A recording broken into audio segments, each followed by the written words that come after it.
નમસ્કાર વિદ્યાર્થી મિત્રો, હું Shivang Raval world inbox YouTube ચેનલમાં આપનું હાર્દિક સ્વાગત કરું છું. ડેઇલી 5 સિરીઝ અંતર્ગત આજે આપણે ગુજરાત જિલ્લાઓના મહત્વના 5 પ્રશ્નોનો અભ્યાસ કરવાનો છે. તે પૈકી પહેલો પ્રશ્ન જોઈએ. કચ્છ વિશે નીચેનામાંથી કયું વિધાન અયોગ્ય છે? આપણી પાસે ઓપ્શનમાં 4 વિકલ્પ આપવામાં આવેલા છે. એ 4 વિકલ્પ છે એ 4 વિધાન સ્વરૂપે છે અને એ વિધાન છે એ કચ્છની કંઈક ને કંઈક વિશેષતા આપણને બતાવે છે. તો જોઈએ કે કચ્છ સાથે કઈ બાબત સંકળાયેલી નથી અથવા અયોગ્ય છે. સૌથી પહેલું વિધાન આપવામાં આવેલું છે, સૌથી વધુ ક્ષેત્રફળ ધરાવતો જિલ્લો કચ્છ છે. તો એ તો સનાતન સત્ય વાક્ય છે. ગુજરાતના 33 જિલ્લાઓ છે. 33 જિલ્લાઓ પૈકી સૌથી વધારે ક્ષેત્રફળ ધરાવતો કોઈ જિલ્લો હોય તો એ તો કચ્છ છે. એ તો આપણે જાણીએ છીએ. ગુજરાતનું ટોટલ 1,96,024 જે ક્ષેત્રફળ છે એ ક્ષેત્રફળમાંથી 45,652 જેટલું ક્ષેત્રફળ છે એ એકમાત્ર જિલ્લો કચ્છ ધરાવે છે. જો હું તમને ટકાવારીની માહિતી આપું તો લગભગ 23% જેટલું ક્ષેત્રફળ છે ગુજરાતનું. ટોટલ જે 1,96,024 આપણું 100% ક્ષેત્રફળ ગણીએ તો એ 100%માં 23% જેટલું ક્ષેત્રફળ છે માત્ર કચ્છ જિલ્લો છે એ ધરાવે છે. એટલે આ પહેલું વાક્ય છે, સૌથી વધુ ક્ષેત્રફળ ધરાવતો જિલ્લો છે, એ સાચું છે અને આપણે જાણતા પણ હોઈએ છીએ. ઓકે, એની પછીનું વિધાન છે, કુલ 10 તાલુકા ધરાવતો જિલ્લો છે. હવે ગુજરાતની અંદર 33 જિલ્લાઓ આવેલા છે પણ તાલુકાની સંખ્યાની દ્રષ્ટિએ આપણને અસમાનતાઓ જોવા મળે છે. કેવી રીતે? બનાસકાંઠાની જ્યારે વાત કરીએ તો તાલુકાઓની સંખ્યા 14 છે. એટલે આપણે લખતા હોઈએ, વાંચતા હોઈએ કે ગુજરાતમાં સૌથી વધારે તાલુકાઓ ધરાવતો જિલ્લો કયો છે તો કે બનાસકાંઠા છે. સૌથી ઓછા તાલુકાઓ ડાંગ છે, પોરબંદર છે, 3 જેટલા તાલુકાઓ ધરાવે છે. એની પછી તો કે ભાઈ 10 તાલુકા ધરાવતા હોય એવા જિલ્લાઓ કેટલા છે, 11 તાલુકા ધરાવતા હોય એવા જિલ્લાઓ કેટલા છે. તો એવી અસમાનતાઓ છે. બધા જ જિલ્લાઓમાં એક સરખી તાલુકાઓની સંખ્યા નથી અને એટલા માટે જ આ પ્રશ્નો છે પરીક્ષામાં પૂછાય છે. કચ્છની અંદર ટોટલ 10 તાલુકાઓ આવેલા છે અને જો તમને ગુજરાતની અંદર વાત કરવામાં આવે કે ગુજરાતના એવા કેટલા જિલ્લાઓ છે કે જે 10 તાલુકાઓ ધરાવે છે તો આપણો જવાબ એ સમયે 7 હોવો જોઈએ કે ગુજરાતના 33 પૈકીના 7 જિલ્લાઓ છે એ 10 તાલુકાઓ ધરાવે છે. હવે કચ્છના 10 તાલુકાઓ છે એ પરીક્ષાની અંદર કંઈક ને કંઈક આપણને પૂછાતા જ હોય એવું જોવા મળે છે. તમે શરૂ કરો કે ભાઈ સૌથી પશ્ચિમમાં આવેલો જે રાપર છે ત્યાંથી જીકેના ફેક્ટ શરૂ થઈ જશે. જ્યારે આપણે ગુજરાત જિલ્લાઓ છે અને વિગતવાર માય ક્લાસ એપ્લિકેશનની અંદર ભણશું ત્યારે આ બધી ચર્ચાઓ એની અંદર કરેલી છે. રાપરની વાત આવે તો કે કંથકોટ માટે જાણીતું છે. વાગડના મેદાન આવેલા છે તો એમાંથી પરીક્ષાની અંદર કંથકોટનો કિલ્લો છે, કંથકોટનો જે ડુંગર છે, વાગડનું મેદાન છે એ રાપરમાંથી પરીક્ષાની અંદર પૂછાય છે. એનાથી તમે જ્યારે ધીમે ધીમે પશ્ચિમ તરફ આગળ વધતા જાઓ એટલે આપણને ગાંધીધામ નામનો એક તાલુકો જોવા મળે. હવે આ ગાંધીધામ છે એનો કંટલા બંદર માટે અવારનવાર પરીક્ષાની અંદર પૂછાતો હોય છે. એનાથી આગળ તમે આવશો એટલે મુદ્રા બંદર છે, ખાનગી બંદર આપણને જોવા મળશે. એનાથી આગળ આપણને અંજાર જે ખાસ કરીને છડી અને છપ્પા માટે જે જાણીતું બનેલું છે, છુરા માટે જાણીતું બનેલું છે એ અંજાર આપણને જોવા મળે છે. પરીક્ષામાં એ પણ પૂછાય છે. જેસલ તોરલની જે સમાધિ આવેલી છે એની માટે પણ અંજાર જાણીતું બનેલું છે. એનાથી આગળ આપણને ભચાઉ નામનો જે તાલુકો જોવા મળે છે. ખાસ તો ધોળાવીરા માટે ભચાઉ પરીક્ષાની અંદર અવારનવાર પૂછાતું હોય છે. એનાથી આગળ ભુજ કે જેનું મુખ્ય મથક છે તો ભુજમાંથી પણ અવારનવાર ભુજની અંદર આવેલી જે પણ ઐતિહાસિક વારસો છે, મોટાભાગનો ઐતિહાસિક વારસો, મહેલો, તળાવ, એ બધી વસ્તુ આપણને ભુજની અંદર જોવા મળે છે તો એ પરીક્ષામાં પૂછાય છે. એનાથી આગળ નખત્રાણા છે. આ નખત્રાણા ખાસ કરીને પરીક્ષાની અંદર ધીણોધર ડુંગર માટે અવારનવાર પૂછાતો હોય છે એ તાલુકો. એનાથી આગળ આવશું એટલે અબડાસા આપણને જોવા મળશે. તો અબડાસા છે એ શિયાળાની અંદર ખાસ કરીને નલિયા છે એ સૌથી નીચું તાપમાન ધરાવતું હોય, સૌથી ઠંડુ થતું હોય એવું સ્થળ છે એ નલિયા, એની માટે ખાસ જાણીતું બનેલું છે. એની સિવાય માંડવી છે અને માંડવી તો પોતે બંદર તરીકે જાણીતું છે. પરીક્ષાની અંદર એમાંથી પણ પ્રશ્નો નીકળતા હોય છે. અને સૌથી પશ્ચિમમાં આવેલું જે લખપત નામનો તાલુકો છે કે જેમાંથી પણ અવારનવાર નારાયણ સરોવર છે એના માટે પરીક્ષામાં કોટેશ્વર જે મહાદેવનું મંદિર છે એના માટે પ્રશ્નો છે એ પૂછાતા આવતા હોય છે. તો કચ્છના 10 તાલુકાઓ છે એ જીકેની દ્રષ્ટિએ અતિ મહત્વના છે અને આ વિધાન સાચું પણ છે કે કચ્છમાં કુલ 10 જેટલા તાલુકાઓ આવેલા છે. ઓકે, એનાથી આગળ વધીએ. સૌથી વધારે દરિયા કિનારો ધરાવતો હોય એવો કોઈ જિલ્લો હોય તો એ પણ સામાન્ય બાબત છે, આપણને આવડતી જ હોય કે કચ્છ, સૌરાષ્ટ્ર અને તળ ગુજરાત જો 3 વિભાગ પાડવામાં આવે અને જિલ્લાની વાત કરવામાં આવે તો કચ્છ છે એ એકમાત્ર એવો જિલ્લો છે કે જે 406 કિલોમીટર સાથે સૌથી વધારે દરિયા કિનારો ધરાવતો હોય. પણ પ્રશ્ન એમ પૂછવામાં આવે સૌથી વધારે ટાપુ ધરાવતો, તો વળી પાછો દેવભૂમિ દ્વારકા છે એ જવાબ આવશે. ગુજરાતની અંદર સૌથી વધારે દરિયા કિનારો ધરાવતો હોય એવો જિલ્લો આપણને કચ્છ જોવા મળે છે, અને એનો જ પાડોશી જિલ્લો છે મોરબી. તો એ મોરબી છે એ ગુજરાતમાં સૌથી ઓછો દરિયા કિનારો ધરાવતો હોય એવા જિલ્લા તરીકે એની આપણને વાત જોવા મળતી હોય છે. તો આ પણ મુદ્દો આપણે યાદ રાખશું અથવા રાખતા હોઈએ છીએ. સૌથી વધુ વસ્તી ગીચતા ધરાવતો જિલ્લો, આ હળાહળ અસત્ય વાક્ય છે. વસ્તી ગીચતાના પ્રશ્નો છે એ પરીક્ષાની અંદર પૂછાતા હોય છે ખાસ કરીને, પણ કેવી રીતે એની આપણે વાત કરીએ. જ્યારે આપણે વસ્તી રિપોર્ટ તૈયાર કરતા હોઈએ તો સૌથી પહેલાં તો એ જોતા હોઈએ છીએ કે કયા શહેરનું, કયા જિલ્લાનું અથવા કયા રાજ્યમાં વસ્તી સૌથી વધારે છે. પછી એનો સાક્ષરતાનો જે દર છે એ આપણે જોતા હોઈએ છીએ. એની પછી જે સેક્સ રેશિયો છે, એટલે કે જે પુરુષોનું પ્રમાણ છે સ્ત્રીઓની સંખ્યાની અંદર એ કેટલું છે, જાતિ દર, એ આપણે જોતા હોઈએ છીએ. અને એક અગત્યનો મુદ્દો છે વસ્તી ગીચતા.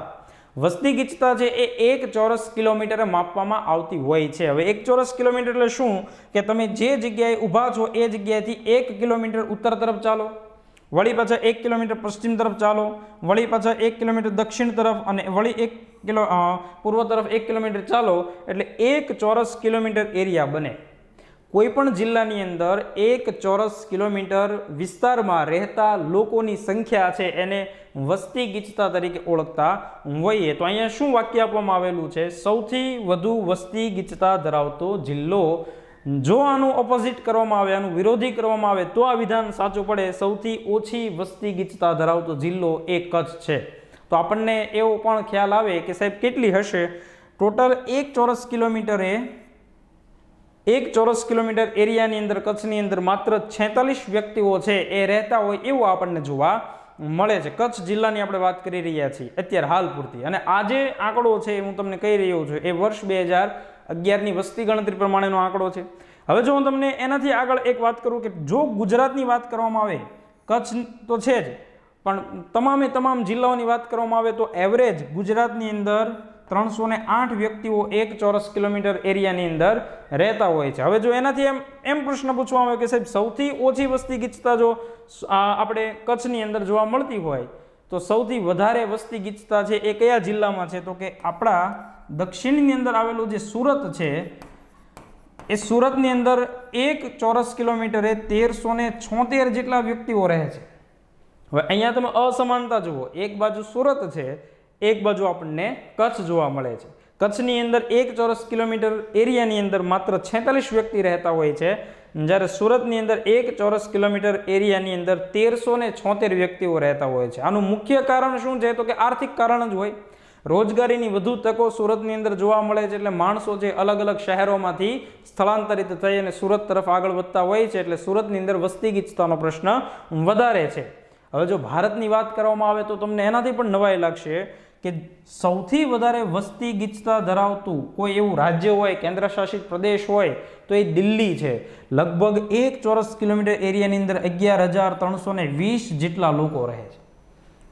સુરતની અંદર તો 1 ચોરસ કિલોમીટરની અંદર 1376 જોવા મળે છે.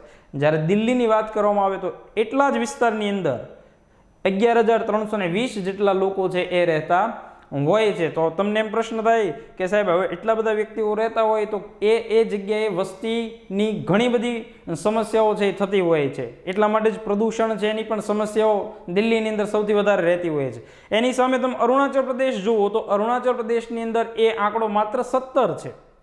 એવું શું કામ? તો કે રોજગારીની તક ઓછી હોય, પહેલાથી જ માનવ વસવાટ છે એ જગ્યાએ વિકસો ન હોય, આ બધા કારણોસર આ આપણને અસમાનતાઓ જોવા મળતી હોય છે. તો કચ્છની અંદર ટોટલ વસ્તી ગીચતા 1 ચોરસ કિલોમીટર 46 છે. અહીંયા આપેલું આ વિધાન છે એ ખોટું છે, એટલે કે સૌથી વધુ વસ્તી ગીચતા ધરાવતો જિલ્લો કચ્છ નથી. ઓકે, તો આ પહેલો પ્રશ્ન છે એ કચ્છ જિલ્લા સાથે સંકળાયેલું. તો આમ તો કચ્છ જિલ્લો છે એ એટલું વધારે ક્ષેત્રફળ ધરાવે છે, એટલા 10 તાલુકાઓ આવેલા છે, ઐતિહાસિક મહત્વ પણ છે, સાંસ્કૃતિક મહત્વ પણ છે, અને ભૌગોલિક વિશેષતા છે. એક બાજુ રણ છે, રણની અંદર ડુંગરની હારમાળા એટલે કે ધાર આવેલી છે, દરિયા કિનારો છે, એટલે ભૌગોલિક મહત્વ આમ તમે જુઓ તો કચ્છની અંદરથી જીકેના જે પોઈન્ટ છે એ સૌથી વધારે નીકળતા હોય છે. આપણે જિલ્લાના લેક્ચરની અંદર ભણશું. હવે પછી આપણને બીજો પ્રશ્ન આપવામાં આવેલો છે, અયોગ્ય જોડકું શોધવાનું કહેલું છે. આપણી પાસે 4 એવા ઓપ્શન છે કે જે મહોત્સવો હોય, ગુજરાત સરકાર દ્વારા શરૂ કરવામાં આવેલા મહોત્સવો હોય અને એ કયા વર્ષે શરૂ કરવામાં આવેલા છે એની આપણને એક તારીખ નહીં પણ વર્ષ આપવામાં આવેલું છે કે ભાઈ આ વર્ષથી આ મહોત્સવ છે અથવા આ કાર્યક્રમ છે એ શરૂ થયેલો છે. તો એમાંથી કયું જોડકું અયોગ્ય છે એ આપણને પૂછવામાં આવેલું છે. સૌથી પહેલું છે કાંકરિયા કાર્નિવાલ. અમદાવાદ ખાતે કાંકરિયા તળાવ આવેલું છે. આનો ઇતિહાસ ગુજરાત ઇતિહાસ સાથે સંકળાયેલો છે. અત્યારે આપણે ખાલી એ યાદ રાખીએ કે આ કાંકરિયા કાર્નિવાલ છે એ વર્ષ 2007ની અંદર થયો કે નહીં શરૂ, તો કે યસ 2007ની અંદર છે એ કાંકરિયા કાર્નિવાલનો મતલબ થાય મહોત્સવ, ઉત્સવ એ શરૂ થયો. એ સમયે કાંકરિયા તળાવ છે એને શણગારવામાં આવે છે. સાહિત્યના જે પ્રોગ્રામ છે એ ત્યાં કરવામાં આવતા હોય છે. સંગીતના નૃત્યના આવા કાર્યક્રમ છે એ અમદાવાદની અંદર કાંકરિયા તળાવ ખાતે કરવામાં આવતા હોય છે. ક્યારે કરવામાં આવતા હોય છે? તો કે દર વર્ષે 25 ડિસેમ્બરથી શરૂ થાય 31 ડિસેમ્બર સુધી આ કાર્યક્રમ, એટલે કે લગભગ 1 અઠવાડિયા સુધી કાંકરિયા કાર્નિવલનું આયોજન થતું હોય છે. એની શરૂઆત છે એ વર્ષ 2007થી થયેલી છે.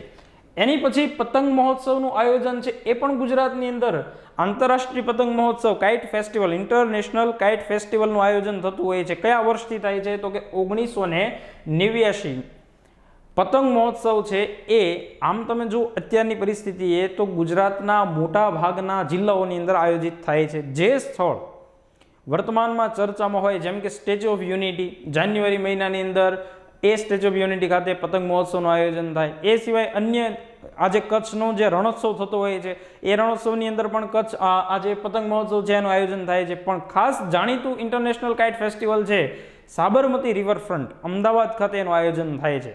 વર્ષ 2003થી મોદી સાહેબ છે એને વ્યવસ્થિત રીતે દર વર્ષે એક ઉજવણી સ્વરૂપે સિક્વન્સ વાઇઝ છે એને શરૂ કરેલું છે. પણ એની શરૂઆત ખરેખર 1989થી થયેલી છે. અમદાવાદની અંદર એક પતંગ મ્યુઝિયમ પણ આવેલું છે, આપણને ખ્યાલ હોવો જોઈએ. કાઇટ મ્યુઝિયમ એ સંસ્કાર કેન્દ્ર પાલડી ખાતે જે આવેલું છે એ અંતર્ગત આપણને પતંગ મ્યુઝિયમ પણ જોવા મળે છે. એમાં વિભિન્ન પ્રકારના પતંગો છે એ દર્શાવવામાં આવેલા છે. એની પછી ઉત્તરાર્ધ શાસ્ત્રીય નૃત્ય મહોત્સવ. આ બંને મહોત્સવો છે એ અમદાવાદ ખાતે થાય છે, અમદાવાદ શહેરની અંદર થાય છે. જ્યારે ઉત્તરાર્ધ શાસ્ત્રીય નૃત્ય મહોત્સવ છે એનું આયોજન મોઢેરા ખાતે એટલે કે મહેસાણાની અંદર થાય છે. અને એ દર વર્ષે થતું હોય એવું આપણને જોવા મળે છે. દર વર્ષે જાન્યુઆરી મહિનાની અંદર, ખાસ આપણે નોટ કરવાનું, દર વર્ષે જાન્યુઆરી મહિનાની અંદર 2 દિવસ માટેનું આયોજન થતું હોય છે. પણ એની શરૂઆત ક્યારે થઈ છે? 1992ની અંદર મોઢેરા ખાતે જે સૂર્ય મંદિર આવેલું છે, પ્રસિદ્ધ સૂર્ય મંદિર છે, ઐતિહાસિક વારસો આપણો કહી શકાય. અને ઇતિહાસના મુદ્દાની અંદર એના પોઈન્ટ આપણે ભણતા પણ હોઈએ છીએ. પણ એ જગ્યાએ જાન્યુઆરી મહિનાની અંદર ઉત્તરાર્ધ શાસ્ત્રીય નૃત્ય મહોત્સવ થાય છે. અને આ જોડકું પણ સાચું છે. 1992થી એની શરૂઆત થયેલી છે. હવે ઓપ્શન 1 છે, આ બધા સાચા હોય તો આપણને ખ્યાલ આવી ગયા કે વાઇબ્રન્ટ સમિટ છે એ 2001થી હોય નહીં. ખરેખર આ વિધાન છે એ ખોટું છે, તો આ જોડકું છે એ ખોટું છે. વાઇબ્રન્ટ સમિટની જે શરૂઆત છે ગુજરાતની અંદર એ વર્ષ 2003થી થાય છે. આ મુદ્દો આપણે નોંધશું. નરેન્દ્રભાઈ મોદીની જ્યારે સરકાર હતી, આમ તો 2001ની અંદર તત્કાલીન મુખ્યમંત્રી તરીકે નરેન્દ્રભાઈ મોદી છે એ આવે છે અને એણે આવા અલગ અલગ મહોત્સવો શરૂઆત કરી, જેમ કે કાંકરિયા કાર્નિવાલ છે, પછી પતંગ મહોત્સવ 2003થી સિક્વન્સ વાઇઝ શરૂ કરાવેલો છે. આ એક ઉત્તરાર્ધ શાસ્ત્રીય નૃત્ય મહોત્સવ છે એ પરંપરાગત રીતે શરૂ હતું. પણ બાકીના જે મહોત્સવ છે નરેન્દ્રભાઈ મોદીના સમયથી શરૂ થયેલા છે. વાઇબ્રન્ટ સમિટ છે અને આપણે ગુજરાતનો સૌથી મોટો બિઝનેસ અથવા વેપારી મેળા તરીકે પણ ઓળખતા હોઈએ છીએ. ખાસ કરીને વાઇબ્રન્ટ સમિટની અંદર વિદેશમાંથી જે આવતા ઉદ્યોગપતિઓ છે એ ઉદ્યોગપતિ વિદેશના FDI જે આપણે ફોરેન ડાયરેક્ટ ઇન્વેસ્ટમેન્ટ તરીકે ઓળખતા હોઈએ, ગુજરાતની અંદર ઔદ્યોગિક રોકાણ કરશે, ઉદ્યોગોને ડેવલપ કરશે. એની માટે વર્ષ 2003થી આ એક આયોજન શરૂ થયું છે. દર 2 વર્ષે આનું આયોજન થતું હોય છે. આ આપણે મુદ્દો યાદ રાખવાનો. વર્ષ 2003માં થયું હોય તો એની પછી ક્યારે થાય? તો કે વર્ષ 2005માં, પછી 7માં, પછી 9માં, 11માં, એ રીતે છેલ્લો જે 2019ની અંદર વાઇબ્રન્ટ સમિટ ભરાણી જાન્યુઆરી મહિનાની અંદર એ 9મી વાઇબ્રન્ટ સમિટ હતી. અને આ વાઇબ્રન્ટ સમિટ છે એ કઈ જગ્યાએ આયોજિત થતી હોય છે? તો કે એ ગાંધીનગરની અંદર જે મહાત્મા મંદિર આવેલું છે એ જગ્યાએ એનું આયોજન થતું હોય છે. તો આ પણ મુદ્દાઓ આપણે પરીક્ષાની અંદર પૂછાઈ શકે, એટલે ખાસ યાદ રાખવા જોઈએ. એની પછીનો પ્રશ્ન જોઈએ આપણે. ખૂબ સરસ પ્રશ્ન છે. ઇફકોનું કારખાનું નીચેનામાંથી ક્યાં આવેલું છે? હવે ઇફકો એ રાસાયણિક ખાતર બનાવતી એક કંપની છે, સંસ્થા છે, અને ઇફકોનું પૂરું નામ છે પણ આપણને આવડતું હોય છે ઇન્ડિયન ફાર્મર્સ ફર્ટિલાઇઝર કોઓપરેટિવ. હવે આ ઇફકો છે એનું મુખ્ય કામ મેં હમણાં જ કીધું એ પ્રમાણે રાસાયણિક ખાતર બનાવવાનું છે. જે જમીન હોય આ જમીનની ફળદ્રુપતા જાળવી રાખવા માટે, અથવા જો એ જમીનની ફળદ્રુપતા ઓછી થઈ હોય તો પાક આપણે લઈ ના શકીએ, એની અંદર રાસાયણિક ખાતર ઉમેરવું પડે. નાઇટ્રોજન છે, ફોસ્ફરસ છે, પોટેશિયમ છે, NPK તરીકે જે ઓળખાય છે, તો એ બનાવવાનું કામ છે એ ઇફકો કરતી હોય છે. ગુજરાતની અંદર ઇફકોના 2 કારખાના આવેલા છે, પ્લાન્ટ આવેલા છે એમ કહી શકાય. એક એનો જે પ્લાન્ટ છે એ આપણને કંડલા ખાતે જોવા મળે છે, અને પરીક્ષાની અંદર અવારનવાર પૂછાતો એવો પ્રશ્ન છે કે ઇફકોનો એક આ જે પ્લાન્ટ છે એ કંડલા ખાતે છે, તો બીજો પ્લાન્ટ કઈ જગ્યાએ આવેલો છે? તો બીજો એ પ્લાન્ટ આપણને કલોલ ખાતે જોવા મળે છે. આ બંનેના પહેલા જે અક્ષર છે એ ક થી શરૂ થાય છે, કંડલા અને કલોલ. એક કંડલાની અંદર કચ્છની અંદરની, બીજો આપણને કલોલ ખાતે જોવા મળશે. હવે જુઓ, ઇફકો છે એનું હેડક્વાર્ટર પૂછવામાં આવે તો એ દિલ્હી ખાતે આવેલું છે. એ વળી પાછું આપણે ગુજરાતમાં નથી. ગુજરાતની અંદર 2 એના આવા પ્લાન્ટ આવેલા છે. એ કઈ જગ્યાએ? કલોલ અને કંડલા ખાતે. હવે એની સિવાય ગુજરાતની અંદર આવું રાસાયણિક ખાતર બનાવતી કોઈ કંપની હોય અથવા એવા કારખાના હોય તો એવું આપણને જોવા મળે. એક આપણને જોવા મળે GNFC અને એક આપણને જોવા મળે GSFC, જે આપણે પરીક્ષાની અંદર એના ફૂલ ફોર્મ પણ યાદ રાખતા હોઈએ અને કયા સ્થળે આવેલું છે એ પણ યાદ રાખતા હોઈએ છે. તો એ બંને છે. ક્રિબકો સુરતની અંદર હજીરા ખાતે આવેલું છે, કૃષક ભારતી કોઓપરેટિવ. આ બધા રાસાયણિક ખાતર સાથે સંકળાયેલા હોય એવી સંસ્થાઓ, એવી કંપનીઓ આપણને જોવા મળશે. તો અત્યારે વર્તમાન આપણો જે પ્રશ્ન છે એમાં જવાબ આવશે કંડલા.